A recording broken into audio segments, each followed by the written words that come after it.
नमस्कार मित्रांनो, वर्षा ॲग्रोमध्ये आपलं सहर्ष स्वागत करीत आहे. वर्षा ॲग्रो फार्मा हा नाशिक जिल्ह्यामध्ये सुरगाण तालुक्यामध्ये पळसण या गावामध्ये आहे. इकडे आपण आज या फार्मची कशी रचना आहे ते आपण तुम्हाला सांगत आहे. हा बघा, हा आपला आहे हा अंडे घालण्याचा सेक्शन आहे. या सेक्शनमध्ये पक्षी प्युअर गावचे आहे ते इथं अंडे घालण्यासाठी येतात. अंडी घातल्यानंतर ते बाहेर जातात. काही वेळा संध्याकाळी ते वरती पण बसू शकतात, आराम करण्यासाठी दिवसा करू शकतात. याच्यामध्ये अंडी घालण्याचा हा पूर्ण हा सेक्शन आहे. हे डबे हे बाजारामध्ये 10-20 रुपयाला भेटतात. ते कापून आणि ते आपण लावू शकतो. याच्यामध्ये ते अंडे घालतात व्यवस्थित, एकदम कमी खर्च येतो. हे बघा, तर अंडी घालण्यासाठी इथं बसलेले आहे कोंबडी. हे पूर्ण पक्षी इकडे मोकळे आले, ते अंडी घालण्यासाठी आलेले आहे. हे अंडी घालतात बघा. हे बघा, त्याने अंडी घातलेले आहे. हे आताच घातलेले आहे बघा. त्याला पिसं पण अटकलेले आहे. हे बघा, इथं अंडी घातलेलं आहे त्याने. प्रत्येक डब्यामध्ये ते काय ठिकाणी ही खूप झालेली आहे थोडी. हा बघा, हा अंडे घालण्याचं शिक्षण. नंतर आपण तिकडे जाऊया. आपण आपल्यासाठी एक खुला आवार फिरण्यासाठी आहे. हा बघा, कोंबड्यांना हा फिरण्यासाठी मोठा असा परिसर आहे. याच्यामध्ये कोंबडी दिवसा बाहेर जाते आणि दिवसा बाहेर चरल्यानंतर संध्याकाळी त्यांना बसण्यासाठी म्हणजे निवाऱ्यासाठी इकडं आपण एक सेक्शन बनवलेलं आहे.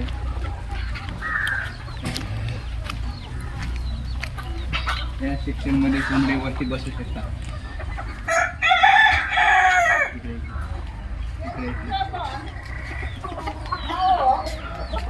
कोंबडी वरती बसू शकतात. याचा उद्दिष्ट असा कोंबडी जेवढी त्यांच्या संडासापासून वरती राहील तेवढी रोगमुक्त असते. म्हणून आपण एक छोटासा एक व्हिडिओ बनवत आहे तुमच्यासाठी, माहितीसाठी.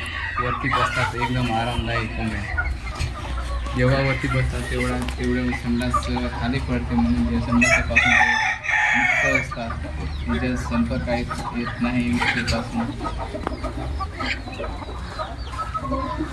त्यांना पायऱ्या बनवलेल्या आहे वरती जाण्यासाठी. त्याच्याने ते वरती जातात आणि वरती बसतात.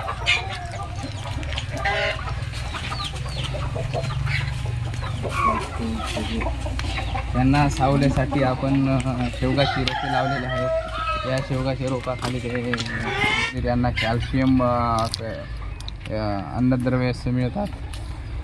असे आपण मोठे झाले पाणी की ते त्यांना टाकू शकतो आणि ते खाऊ शकतात. यांचा उदरनिर्वाह पण होतो आणि त्यांना सावली पण मिळते आणि शेंगा लागल्या पण आम्ही पण खाऊ शकतो.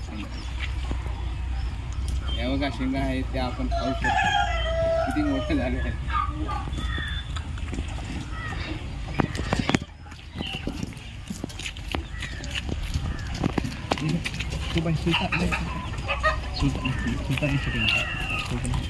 हे बघा, आपण मोकळे सोडलेले आहे. त्याच्यामध्ये आमच्याकडे एक असील जातीचा एक कोंबडा आहे आणि बदक आहे. त्या बदकाचे आता इथं झुंड झालेले आहे बघा. हे बघा, पाऊस पडल्यापासून पहिले ते असं करत नव्हते, पण आता पाऊस पडल्यापासून ते बघा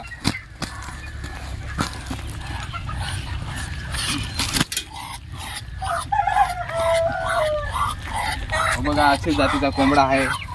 त्याची आणि बदकाची सतत फायटिंग होते, म्हणून आम्ही याला दुसऱ्या सेक्शनमध्ये आता नेत आहे.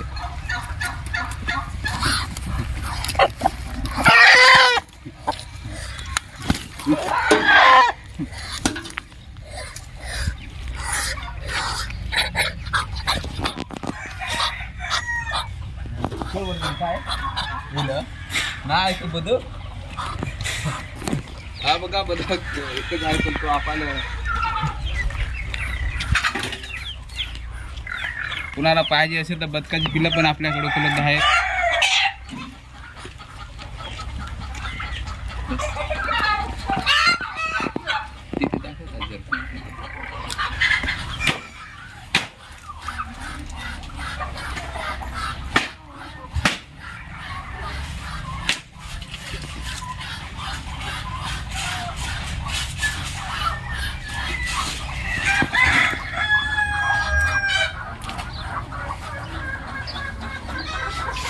धन्यवाद.